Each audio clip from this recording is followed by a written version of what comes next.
BBC Nepali सेवाको साँझपखबाट गनी अन्सारीको नमस्कार। आज कार्यक्रममा जबरा विरुद्ध संसदमा महाअभियोग प्रस्ताव दर्ता भएको 6 महिनापछि सिफारिस समितिद्वारा बल्ल काम सुरु, एमाले सांसद भन्छन्। उहाँहरू निष्कर्षमा पुर्याउन चाहनुहुन्न, खालि छलफलका लागि छलफल गराउने सम्मको चाहिँ योजना देखिन्छ। 40 माइक्रोन भन्दा कमका पोलिथिनमा सरकारले लगाएको प्रतिबन्ध बारे एकजना विज्ञ भन्छन्। खास सुरु चाहिँ कन्ज्युमरबाट नै यदि गरेर आइयो भने चाहिँ यो जुन अभियान छ नि यो चाहिँ सक्सेसफुल छ। र केन्यामा चुनावको नतिजा सम्बन्धी जारी विवादबीच राष्ट्रपति निर्वाचित रुटोद्वारा सरकार बनाउने पहल। तर सबैभन्दा पहिला आजका प्रमुख विश्व समाचार। विनिता दाहालबाट समाचार सुन्नुहोस्।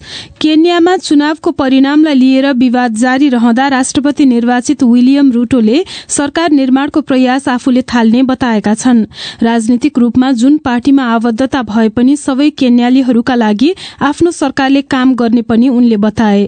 चुनावमा उनका प्रतिद्वन्दी रहेका राइला ओडिंगाले आफू पराजित भएको निर्वाचनको मत परिणाम अस्वीकार गर्दै त्यस विरूद्ध अदालतमा जाने मंगलबार बताएका थिए। झिनो मत अन्तरले रुटो राष्ट्रपतिमा निर्वाचित भएको सोमबार घोषणा भएको थियो, तर आयोगका बहुमत आयुक्तले भने निर्वाचन परिणाममा गल्ती कमजोरी रहेको बताएका थिए। राष्ट्रपति निर्वाचित रुटोले गठबन्धनले निर्वाचित अधिकारीहरूसँग गरेको बैठकपछि बोल्दै भने, म भन्न चाहन्छु कि केन्याका जनताले जसरी यो विषय व्यवस्थापन गरेका छन् हामी नेताहरूले उनीहरूबाट सिक्नुपर्छ र अब उनीहरू चाहन्छन् कि हामीले प्रतिबद्धता जनाए अनुसार काम गरेर देखाउँ भनेर। राष्ट्रपति निर्वाचित विलियम रुटोको भनाई। संयुक्त राष्ट्र संघको प्रतिवेदनले सिन्जियाङ प्रान्तमा अल्पसंख्यक समुदायमाथि जबरजस्ती श्रम गराइएको भनेर निष्कर्ष निकाल्न तर्कसंगत हुने बताएको विषयलाई चीनले अस्वीकार गरेको छ। सिन्जियाङमा मानवाधिकार विरोधी कामहरू गरेको आरोप बेइजिङमाथि लामो समयदेखि लाग्दै आएको छ। दासताबारे राष्ट्रसंघका स्पेशल रापोर्टर टमोय अवकाटाले त्यस्तै खालका अभ्यासहरू तिब्बतमा पनि भइरहेको बताए। राष्ट्रसंघका अधिकारीहरूले उइगर सहितका अल्पसंख्यकलाई जबरजस्ती श्रम गराइएको, उनीहरूमाथि अत्यधिक निगरानी गरिएको, हिंसा गर्ने धम्की दिइएको र दुर्व्यवहारपूर्ण अवस्थामा राखिएको बताएका छन्।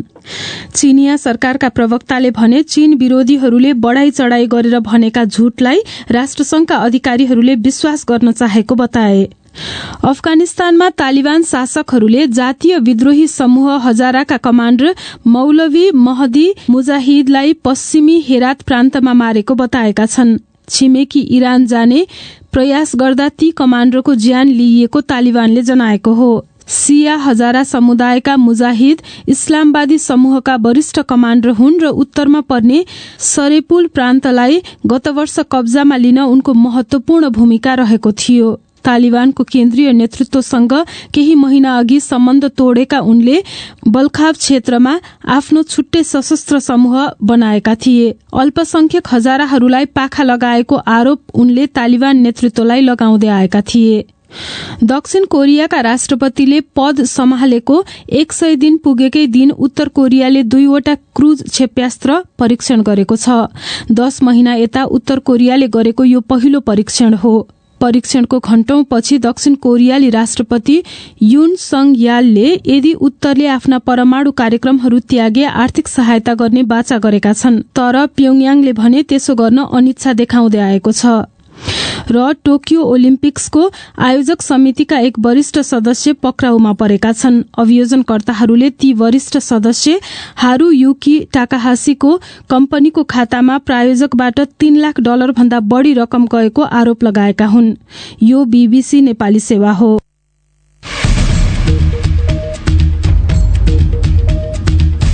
साँझपखमा पुनः स्वागत छ। निलम्बित प्रधान न्यायाधीश चोलेन्द्र शमशेर जबरा विरुद्ध संसदमा महाअभियोग प्रस्ताव दर्ता भएको 6 महिनापछि महाअभियोग सिफारिस समितिले बल्ल काम थालेको छ। आज बसेको समितिको पहिलो बैठकले कार्यविधि बनाउने निर्णय गरेको सदस्यहरूले बताएका छन्। तर प्रक्रियामा ढिलाइ गरिएको भन्दै समितिमा रहेका खास गरी प्रमुख प्रतिपक्षी नेकपा एमालेका सांसदहरूले सरकारको चर्को आलोचना गरेका छन्। एक रिपोर्ट।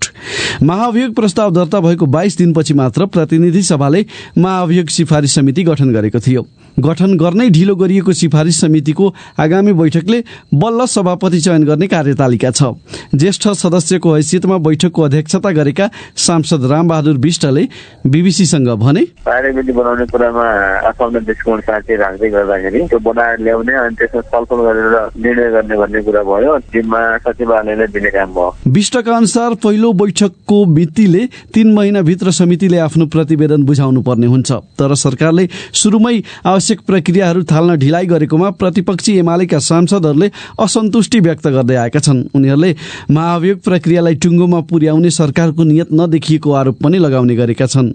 समितिका सदस्य एवं एमाले सांसद कृष्ण भक्त पोखरेलले बीबीसीसँग भने, सामान्य चोरी मुद्दामा परेको मान्छेलाई 24 घण्टाभित्र के हो तिम्रो कुरा भनिन्छ भने त्यसको प्रधान न्यायालय लगाएको महाभियोगमा नै 6 महिनापछि सुनवाई गर्ने नियतै गठबन्धनको गलत छ। यसबाट उहाँहरू निष्कर्षमा पुर्याउन चाहनुहुन्न, खालि छलफलका लागि छलफल गराउने सम्मको चाहिँ योजना देखिन्छ। तर सत्तारूढ नेपाली कांग्रेसका सांसदहरूले प्रक्रियामा केही ढिलाइ भए पनि टुङ्गोमा पुग्ने विषयमा आशंका नगर्न आग्रह गरेका छन्। प्रतिनिधि सभाले जिम्मेवारी दिइसकेपछि समितिले त्यसलाई पूरा गर्ने कांग्रेसको तर्फबाट समितिमा रहेका सांसद मीन बहादुर विश्वकर्माले बताए। 3 महिनाभित्र भनेको छ, 3 महिनै लाउनुपर्छ भन्ने छैन। यसको लामो समय भइसकेको हुनाले हामीले अलिक स्पिडमा काम गरेर समय सीमाभित्र हामी टुङ्ग्याउँछौँ। आजको बैठकमा उपस्थित अन्य सदस्यले पनि काममा तीव्रता दिई छिटै टुङ्गो लगाउनु पर्नेमा जोड दिए। प्रदेश तथा प्रतिनिधि सभाको चुनाव आउन लागेकोले थप ढिलाइ गर्न नहुनेमा उनीहरूको जोड रह्यो। अर्को विषय, सरकारले यसअघि नै घोषणा गरिसकेको 40 माइक्रोन भन्दा पातलो प्लास्टिकका झोलाको उत्पादन, आयात, बिक्री, वितरण र प्रयोग प्रतिबन्ध सम्बन्धी नियम आजबाट पालना गराउने जनाएको छ। विगतमा पनि सरकारले थुप्रै पटक यो निर्णय गरे पनि कार्यान्वयनमा ल्याउन सकेको थिएन। यसै सन्दर्भमा हामीले प्लास्टिक सम्बन्धी अध्ययन गर्दै आएकी त्रिचन्द्र कलेजकी उप प्राध्यापक ज्योति गिरीलाई प्लास्टिकको प्रयोग किन हानिकारक छ भनेर सोधेका छौं। कतिचोटि यसलाई पुनर्प्रयोग गर्न सकिन्छ भन्दाखेरिहरूसँग हाम्रो एटमोस्फेरिक टेम्परेचरहरूसँग इन्टरेक्सनमा आउँदाखेरि चाहिँ आएकी त्रिचन्द्र कलेजकी उप प्राध्यापक ज्योति गिरीलाई प्लास्टिकको प्रयोग किन हानिकारक छ भनेर सोधेका छौं। कतिचोटि यसलाई पुनर्प्रयोग गर्न सकिन्छ भन्दाखेरि धेरैचोटि हामीले पुनर्प्रयोग गर्न सकिएन। दोस्रो, यो प्रयोग पश्चात चाहिँ हाम्रो युभी रेजहरू हाम्रो एटमोस्फेरिक टेम्परेचरहरूसँग इन्टरेक्सनमा आउँदाखेरि चाहिँ यो पोलिमर प्लास्टिक्सहरू चाहिँ छिटो क्षयीकरणको प्रोसेसमा जाने गर्छ र टुक्रा टुक्रा भएर जाँदाखेरि यसलाई पुनः प्रयोग गर्न सकिँदैन, यसको स्ट्रेन्थहरू हराउँछ। त्यस कारणले गर्दाखेरि चाहिँ अलि लामो समयसँग यो पुनर्प्रयोग गर्न सक्ने कन्सेप्ट चाहिँ यो 40 माइक्रोन भन्दा तलको प्लास्टिक्सहरू चाहिँ को बारेमा हामीले सोच्न सक्दैनौँ। हजुर, तपाईँले जोड्नु भएको चाहिँ वातावरणसँग बढी जोडिएको भयो, मानव स्वास्थ्यमा चाहिँ कस्तो असर हुन्छ? क्षयीकरणको प्रोसेसमा जाँदाखेरि माइक्रोप्लास्टिक जस्तो चिजहरू चाहिँ हाम्रो खानासँग, पानीसँग कुनै तरिकाले मिसिएर गयो भनेदेखि चाहिँ त्यसले हाम्रो शरीरमा क्यान्सर जन्ने वस्तुहरू भनेर चाहिँ हामी यसलाई भन्ने गर्छौँ। रोगहरू जन्माउने वस्तुको रूपमा माइक्रोप्लास्टिकलाई चिनिन्छ। त्यस्तै गरिकन अब हामीले यतिकै यो सानो खालको यो प्लास्टिक्सहरू चाहिँ प्रयोग गर्यो, जताततै फाल्दै गर्दाखेरि त्यसको पनि टुक्राहरू हाम्रो खानामा मात्र होइन कि हाम्रो माटो र पानीसँग पनि मिसिएर चाहिँ जाने गर्दछ। त्यस्तै गरिकन हावामा पनि जाने गर्दछ। अब हावामा जाँदाखेरि पनि हामीले सास फेर्दाखेरि हामीले त्यो चाहिँ इनहेल गरिरहेका छौँ। यति धेरै असर गर्ने कुरा चाहिँ यो कहाँनेरि कमजोरी छ त यसलाई कार्यान्वयनमा लैजान नसकेर फेरि ल्याइरहनु पर्नेमा? प्लास्टिकको यो चिज त हाम्रो कतिसम्म राम्रो चिज भन्दाखेरि हाम्रो मुटुको भलहरू बनाउनलाई यो प्रयोग हुन्छ। हाम्रो शरीरको अङ्गहरू जुन अङ्गहरू कहिलेकाहीँ मक्किएर हाम्रो उमेर हुँदै जाँदाखेरि मक्किएर जाँदाखेरि हाम्रो शरीरको अङ्ग घुँडा जस्तो चिजहरू, हड्डीहरू जस्तो चिजहरू पनि त्यो प्लास्टिकबाट बनाउन सकिन्छ। त्यस्तो पोलिमर युग र पोलिमरले ल्याएको इनोभेसन यो पुरै ब्रह्माण्डमा भनेर भनिराख्दाखेरि हामी चाहिँ एउटा झोला बनाएर, एउटा प्लास्टिकको कप बनाएर त्यसलाई हरेक दिन हरेक समय जहाँ पनि जसरी पनि प्रयोग गरिराखेको छौँ। जबकि कोभिडको समयमा हामी हेरौँ न, त्यत्रो हाम्रो आँखाले नदेखिने त्यो कोभिडको भाइरसहरूसँग बचाउनको लागि त्यो फेस मास्कको रूपमा, त्यो फेस सिल्डको रूपमा पन्जाको रूपमा डिफ्रेन्ट तरिकाले हामीले त्यसलाई चाहिँ प्रयोग गर्यौँ। अहिले अब सरकारले आजदेखि अनुगमन गर्ने यो जुन नियम छ यसको नभए कारबाही गर्छौं भनेको छ। तपाईलाई कतिको लाग्छ यो अहिले सरकारले अब पटक पटक विगतमा नि गरे हो, अहिले गर्दाखेरि चाहिँ यो कति प्रभावकारी हुन्छ होला? विगतमा चाहिँ कतिसम्म पनि भयो भन्दाखेरि यो पसलेले प्लास्टिकको झोलामा खानेकुरा राखेर दिँदैन, त्यसकोमा नकिन्ने। अर्को त्यो सब्जीले चाहिँ त्यसको पसलमा चाहिँ त्यो सानो खालको झोला छ, उसले चाहिँ त्यसमा राखेर दिन्छ, त्यसरी उसकोमा चाहिँ किन्न जाने। त्यो मानसिकता उहाँमा बिल्डअप हुनुभन्दा अगाडि कन्ज्युमरहरूले आफ्नो चाहिँ खरिद गर्ने बानी बेहोरामा परिवर्तन ल्याइदिनु भयो भने वहाँनिरबाट पनि त्यस्तो किसिमको चाहिँ प्लास्टिकको झोला किन्नै पर्छ भन्ने खालको हुँदैन। त्यस्तै गरिकन इन्डस्ट्रियलिस्टहरूले पनि मैले पातलो झोला नै किन बनाउन, बरु अलिकति वर्दी, अलिकति महँगो, अलिकति बलियो, लामो समयसम्म टिक्ने त्यस्तो खालको म झोला बनाउँछु, भाँडा बनाउँछु भनेर उहाँले पनि आफ्नो बिजनेस मोडल अलिकति चाहिँ परिवर्तन गरिदिने बारेमा सोचिदिनु भयो भनेदेखि चाहिँ यो चिज हुन्छ। त्यसैले कमी कमजोरी चाहिँ हामी कन्ज्युमरबाट नै म यो कुरालाई चाहिँ अलिकति स्ट्रेस गरेर भन्न, उपभोक्ता आफैले पहिलो कदम लिनु पर्यो म प्रयोग गर्दिन भनेर। खास सुरु चाहिँ त्यहाँबाट यदि गरेर आइयो भने चाहिँ यो जुन अभियान छ नि यो चाहिँ सक्सेसफुल छ। त्रिचन्द्र कलेजकी उप प्राध्यापक ज्योति गिरी साथी विनिता दाहालसँग कुरा गर्दै। साँझपखमा नेपाल बाहिरको एउटा विषय, केन्यामा राष्ट्रपतीय निर्वाचनको नतिजा सम्बन्धी विवाद जारी रहँदा राष्ट्रपति निर्वाचित विलियम रुटोले सरकार बनाउने पहल अगाडि बढाएको बताएका छन्। खेर फाल्नका लागि समय नरहेको उनले टिप्पणी पनि गरेका छन्। बीबीसी विवरणमा आधारित यो रिपोर्ट सुनौ। नवनिर्वाचित राजनीतिक साझेदारहरूसँग गरेको एउटा बैठकपछि रुटोले निर्वाचन परिणामलाई लिएर अदालतमा उठ्ने प्रश्नको सामना गर्न आफ्नो सरकार तयार रहने बताए। मंगलबार चुनावी नतिजालाई अस्वीकार गरेका विपक्षी नेता राइला ओडिङ्गाले चाहिँ कानूनी चुनौती दिने बताइसकेका छन्। निर्वाचन आयोगले सोमबार घोषणा गरेको मत परिणाम अनुसार राष्ट्रपति निर्वाचित रुटोले 50.49% मत ल्याएका छन्, जुन नतिजालाई विपक्षी उम्मेद्वार ओडिङ्गाले आधारहीन भन्दै अदालतले खारेज गर्नुपर्ने बताउँदै आएका छन्। राष्ट्रपतिमा उनी झिनो मत अन्तरले पराजित भएका हुन्।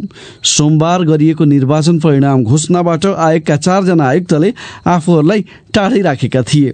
कुल निर्वाचन परिणाम जोड्दा 100% भन्दा पनि बढी मत पाइएकोले त्यो विश्वसनीय नभएको उनीहरूले बताएका छन्। अब आजको अन्तिम विषय, 1 दशकसम्म चलेको सशस्त्र द्वन्द्वका बेला बेपत्ता भएका जुम्लाका केही मानिसहरू फर्केसँगै घर परिवारमा खुसियाली छाएको छ। ज्यान जोगाउनका लागि छिमेकी देश भारत पुगेका ती मानिसहरूले बताउने गरेको परिवारका सदस्यको भनाइ छ। जुम्लाबाट कृष्णमाया उपाध्यायको रिपोर्ट। जुम्लाको तातोपानी गाउँपालिकाको बाहिरका गाउँका दलले सार्की 2055 सालमा घरबाट हराएको भए पनि अहिले परिवारको सम्पर्कमा आएको उनको परिवारले जनाएको छ। अहिले भारतको लद्दाख भन्ने ठाउँमा रहेको र दशैंमा मात्र घर आउने खबरले खुसी लागेको बताउँछिन् उनकी भाउजू मनोज सार्की। कहिले महादिल खाएँ भेटै केही गरे कि आर्मीले भेटे कहिले केही गरे कि त्यो बाँच्यो न मरेको भनिकन उ भए अनि अहिले बाँचेर भेटियो। फुटा पठाइदियो छ त लद्दाखबाट भेटिया छ, भिडियो कल गरिकन यता पठाएको छ फोटो। यस्तै सशस्त्र द्वन्द्वको समयमा बेपत्ताको सूचीमा रहेकी जुम्लाको तिला गाउँपालिका वडा नम्बर 4 की भगवती चौलागाई पनि अहिले परिवारको सम्पर्कमा आएको उनका आफन्तले बताएका छन्। द्वन्द्वको समयमा हराएको हुनाले जीवितै भेटाउन सकिन्छ होला भन्ने आशा मरिसकेको भए पनि अहिले जीवितै भेटाएपछि धेरै खुसी लागेको बताउँछिन् उनकी दिदी देवी चौलागाई। हामी त मरिगयो भन्ने बैठक म त अचुमा माने हो, खुसी लाग्यो, भेट भयो, घाट भयो, सब थाहा भयो, जान्छन् भाइमा भेटघाट गर्छन्। सशस्त्र द्वन्द्वको समयमा बेपत्ताको सूचीमा रहेका जुम्लाका 11 जना मानिसहरू मध्ये अहिलेसम्म 4 जना परिवारको सम्पर्कमा आइसकेको हुनाले बाँकी रहेका मानिसहरू पनि कतै बाँचेका छन् कि भन्ने आशा पलाएको बताउँछन् तत्कालीन स्थानीय शान्ति समिति जुम्लाका संयोजक राजकुमार शाही। घर आइसकेपछि घर परिवारले नै हामीलाई खबर गरिदिनु भयो अनि हामीले उहाँहरूलाई लिएर प्रशासनमा त्यो कुराहरू लिखित ढङ्गले जानकारी गराइदिएका छौँ। उहाँहरूको परिवारले राहत पाइसकेको व्यक्तिहरू जोखित हुनुभयो। द्वन्द्वको बेलामा उहाँहरू भागेर इन्डिया जानुभएको रहेछ। त्यस्तो कुनै परिबन्धमा परेर मान्छेहरू सम्पर्कमा नआइसकेको अवस्था हुन सक्छ। द्वन्द्वको समयमा बेपत्ताको सूचीमा रहेका तर अहिले परिवारको सम्पर्कमा आएका सबै मानिसहरू छिमेकी देश भारतबाट फर्केको जनाइएको छ। कृष्णमाया उपाध्याय, बीबीसी जुम्ला।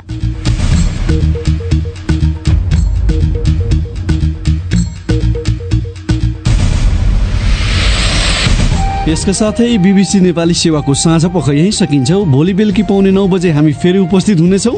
त्यस बेलासम्मका लागि हामी सबैलाई बिदा दिनुहोस्। नमस्कार।